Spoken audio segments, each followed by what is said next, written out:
But those that would want to be British and want to fly that flag and say, this is my flag, I don't think it's ever going to get to the point where they will be able to do that, personally. I said, listen, this is where daddy was born. This is where daddy went to school. This is where daddy bust his head.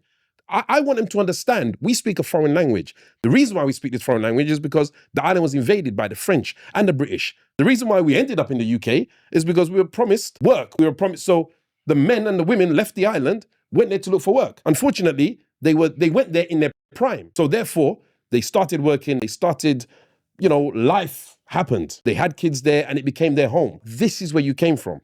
Everybody was talking about it in America and why they say that they're Black American. But the reason why they don't know their heritage is because of slavery. Remember, a lot of them descendants of slavery, so they don't have that history to be able to go back. But when you look at the situations like Kim saying, when he's talking about in Ghana, and you could even go back as far as to say all of our countries, realistically, we would be able to trace back at least 4 or 5 generations, if not further than that.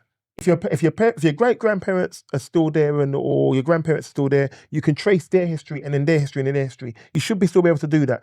It will be difficult for people in our future, let's say about 5, 6 generations, when the melting pot has melted and you have different countries, which we talk about people being from, and then places will get lost in the melting pot and it will become Black British. But at what point are they just going to be British? And that's my concern. But those that would want to be British and want to fly that flag and say, this is my flag, I don't think it's ever going to get to the point where they will be able to do that, personally. That's just my thing.